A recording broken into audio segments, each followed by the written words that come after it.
Welcome to Social Awkward Asian, where I talk about anything that I feel like talking about. Hi guys, my name's I.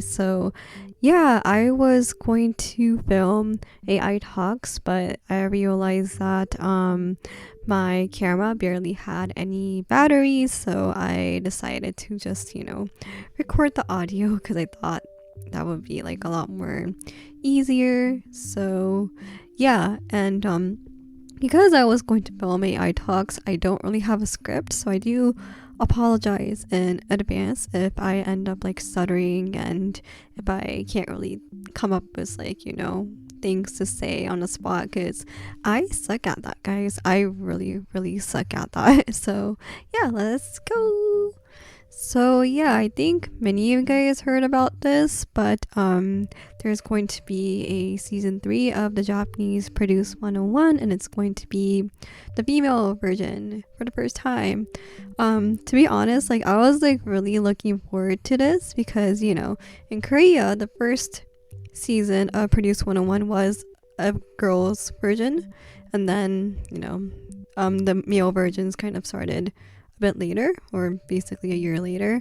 And so I am very curious to see what kind of people end up making it to the final, I guess, the 101 contestants kind of thing. So yeah, and I guess something I found to be really, really interesting was that basically anyone, if you're a female person, if you're around the age of 15 and above, can apply. There's no age limit as long as you're 15. And I'm yeah, I might go for that. And then I looked up the types of submissions that you have to make, and you have to film yourself singing, rapping, or dancing, and you have to choose 2 of those categories. You can't just choose one. I'm oh my god, because I cannot dance to save my life, and also I cannot rap. I can semi-sing, as you guys can see from my utatte mita dogas. But yeah, so basically the only part that I have some sort of confidence is singing. And I don't know, this kind of really reminded me of my itaitashi jidai, so my cringy middle school, high school days when I really, really wanted to try to be a singer. But yeah, so I guess some of you guys, I did make a video about that, so I feel it might be a bit repetitive. But basically I tried to audition for any overseas auditions that from a Japanese company. Avex has some. What else? There was this show where foreigners would go on, called Norojima on the World, and a lot of those people were really, really good. Well, basically everyone was really, really good.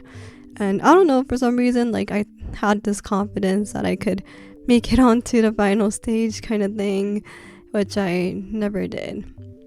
So yeah, I guess I didn't really work hard enough to be a singer, because I did not take any lessons, and I went to a performing arts middle school, charter school, and they had choir, but it was legit in the morning, guys. So I didn't do choir because of that. And middle school is really, really rough. Especially I liked school itself. School itself was really, really fun. But my home life wasn't really the best, because my grandpa had cancer. My mom was constantly stressed about life. My dad was had a really hard time with his job. But yeah, so my home life was pretty tough. And then singing and the performing arts, people make fun of that, because to a lot of people it's a very stupid dream, and that basically no one can achieve that. And yeah, so basically I just sung on YouTube because that's really all I knew. And I wish someone taught me that, you know, if you want to improve, you have to like practice and practice. And I guess like that's like another thing is that like I never thought about really practicing. Like I did clarinet and stuff, but like I never was taught that practicing equals you might improve. Like there's a high possibility that you'll improve. And you know, it's like, oh, I do want to mention that like when I was in middle school, like my dad did not even like, I did not even have like a metronome, so I couldn't even really practice technically, because my dad told me that, oh, everything's online, you can just like find everything online. And this was like in 2010, guys, back when the internet was very much developing, but it's not like what it is now. And this was like before apps. Like I think apps did exist back then, but like I had no iPod Touch or iPhone back in the day. So yeah, it was really a rather interesting experience, and just really stressful, like I said. So yeah, and like, but yeah, like I said, YouTube, I thought I could just like make it by singing on YouTube, because like back then, like at least on the American side of YouTube, like, or the North American side basically, you know, there were singers like Justin Bieber that posted covers on YouTube, and you know, he got scouted. And I thought that if I posted covers on YouTube, I thought that I would get scouted by maybe Avex and all that, but you know, that didn't really happen. And like another thing I do remember, I think like another problem is that like I thought that I was very focused on wanting to work in Japan instead of, you know, trying to find something here. And like the problem is that like you know, it's like it's really far away. And so basically I thought that the first thing I had to do was join a company and then train, and then that is how I would be able to, you know, sing. But you know, that didn't really happen. I didn't know that people, you know, actually train to be a singer in order to join a company. I didn't know it was like just like it was like kind of getting a job basically. I mean, being a singer, being in that industry is a job. But you know, I was in middle school, I didn't know shit, so yeah.